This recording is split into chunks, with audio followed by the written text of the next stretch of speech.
Ann Demeulemeester sells wool coats at Poly for €3,000. Yeah, like I was telling someone earlier, I don't know about now, but yeah, 30% polyester for €3,000 is wild. Wait, let me actually go on their website. Okay, I wanna find. Let's start with like it's like outerwear pieces. So double-breasted trench coats, 3,725 pounds. That's a lot of money. Let's see. 100% lambskin. Okay, that warranted. Let's go on. Comfort tailored blazer, 100% viscose. I need more context on the viscose. I don't have an issue with viscose being that expensive if I have more info on the viscose. So I'm gonna give that a pass. A lot of people think that viscose shouldn't be expensive because it's like synthetic. It's like kind of you're trying to mimic silk in a synthetic way, but that's not always the case. So it depends. Oh, let's see. The 100% cotton t-shirt for 275. Yeah, you guys know how I feel about these kind of pieces. Yeah, I always think these are always going to be overpriced forever. The £300 t-shirt, that's 100% cotton. Oh, boobies. I don't want to get demonetized. I might have to because, yeah, Andy has a lot of sheer fabrics, which is cool, but not for YouTube monetization. Let's see. Cropped, standard collar, 100% cotton, $1,000. Maybe if the dyeing technique is interesting, the dyeing technique does look like something has gone into achieving that, so I'm not too mad at the price. I mean, from what I'm looking at so far, the prices don't look insane, but I'm looking for the polyester because the 30% polyester, like the person said, let me see if I can find pieces like that because that is insane. But so far, I haven't seen anything. Everything is looking above board so far from Ann Demeulemeester. It's like 95% wool, 5% cashmere, £2,000. I mean, if it's a really good quality wool, which most times with Andy it is, especially like nowadays, like Antonioli. I mean, I don't really have too much, especially considering the prices of most luxury brands if they use the same fabrics. Yeah, I'm not really seeing anything too crazy, to be honest. I haven't seen. Okay, let's see. It was a men's coat. Saw it in the Antwerp shop. Okay, yeah, maybe on their website they watch my streams and they know that I go through people's websites and I critique stuff. So maybe they removed it from their website. Let's have a look. Even the bombers are 95% wool, 5% cashmere. So I haven't found polyester. We found it. We found it. We found it. We found it. We found it, guys. We found it. I spoke too soon. Okay. 53% polyester, 47% silk blend.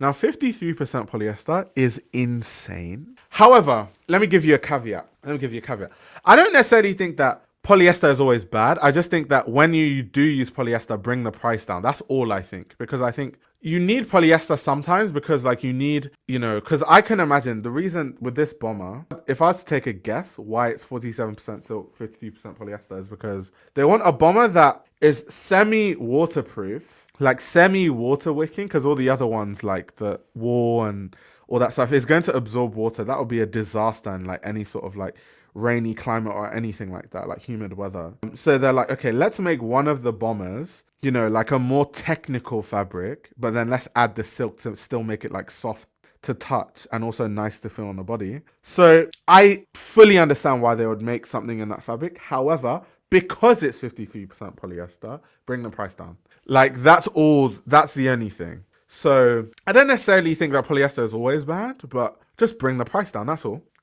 I mean, silk is expensive. I don't know when they say 47% silk. I don't really know exactly what type of silk, but that also could be a reason why it's so expensive. So it depends. But in this case, 53% polyester, 47% silk, 925. I'm still not even mad at it. If it was like, 53% polyester and 47% cotton, yes. At 925, bruh, that would be insane. But silk, even with the polyester, I still think the prices, so far, everything I've seen on a website, I think that Ann pricing is really fair. Like I personally wouldn't have any issue buying anything on this website for retail. And I like rarely buy things retail because why spend full price when you can save money? Yo, the price of these boots have gone up crazy. Oh my God. The Victor boots used to be like 650, 700.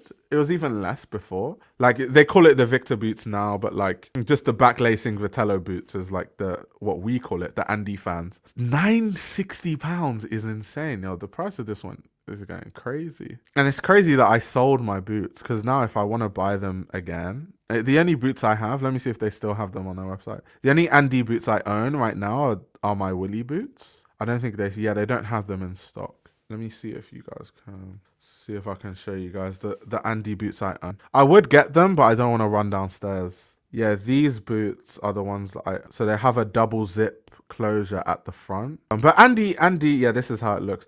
Andy always makes really good footwear though. I absolutely love the shape. They're so good. So good. But yeah, like I said, just be careful when you're buying because someone had some quality control issues with that Andy footwear not too long ago. But to be honest, if I was to buy Andy boots right now, I'll probably get old ones. But they're not someone saying I have the plug. Maybe. Aime Leon Dore is overrated. They just have really good stylists. Okay, so I think overrated. I don't know if I like that word, but like I don't know if I like that word used for Aime Leon Dore because Aime Leon Dore never claims to be something that it isn't. It's kind of how I feel about Casablanca. Like I'm a big fan of Casablanca because I don't think that Casablanca claims to be something that it's not.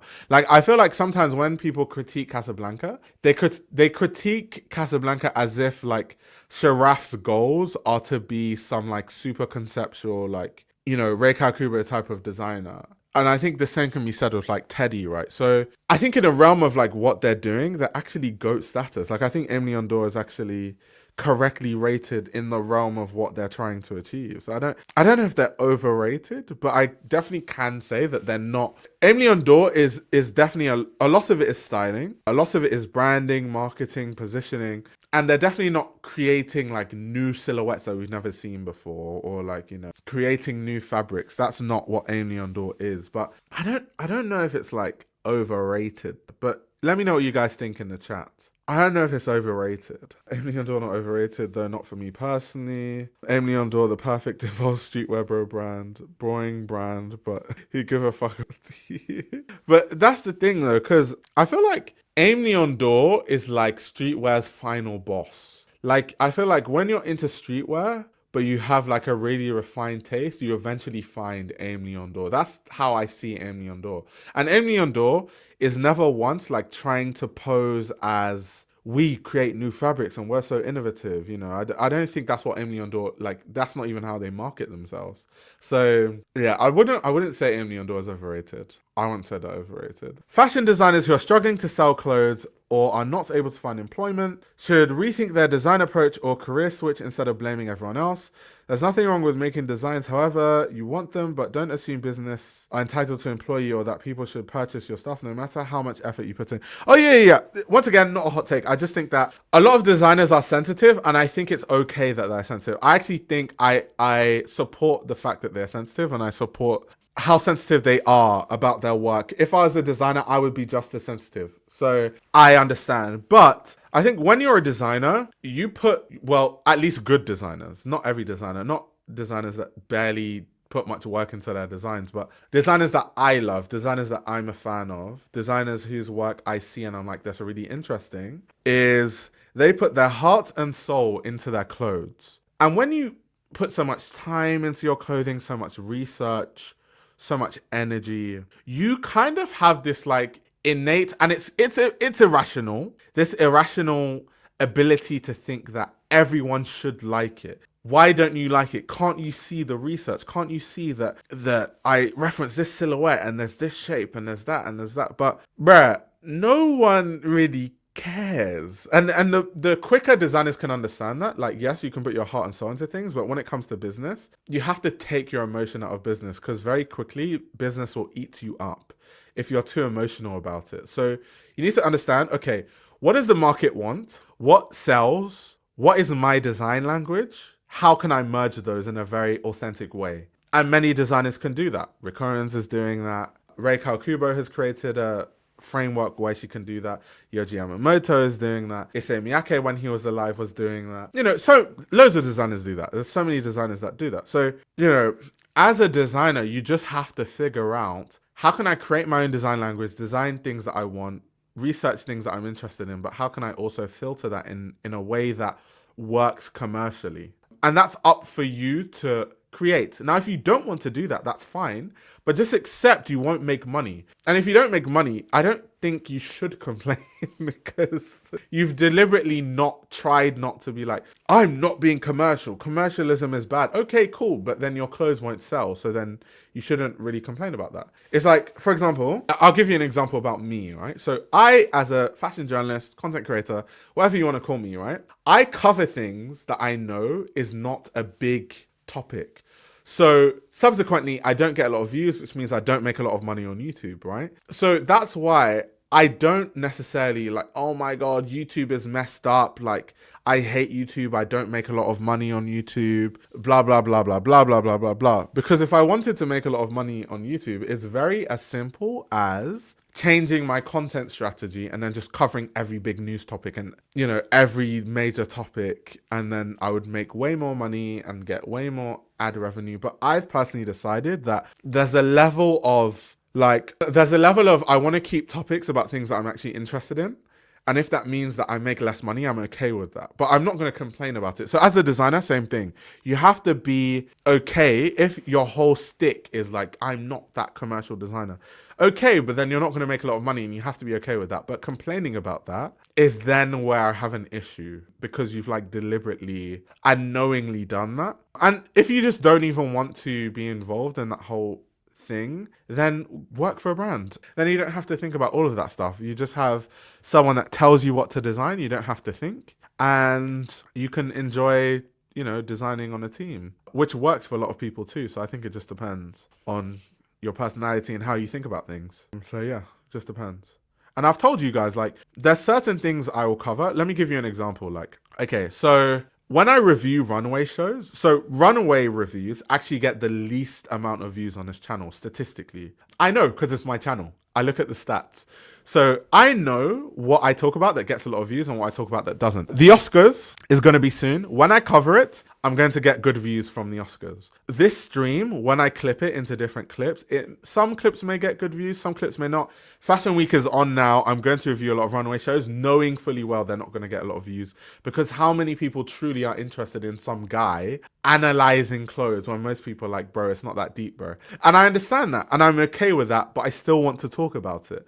So I'm knowingly reviewing runway shows, knowing that actually runway shows are the worst performing types of videos on my channel. And I do runway reviews on this channel, knowing fully well that they get the least views. Like, knowing fully well. So it's, you know, it's fine. I think a lot of people kind of know these things, to be fair. This YouTube channel runs on your support. If you want to support the channel, you can subscribe to my Patreon. You'll gain access to exclusive content that includes everything from my Patreon podcast, where I give a behind-the-scenes insight into the fashion industry, as well as a fashion book club, where I review my favorite fashion books. You can also check out my fashion ebook, which highlights the best fashion journalists to follow, definitions of common fashion terminology, and how to determine what a good source of fashion information is. The links to everything are in the description below.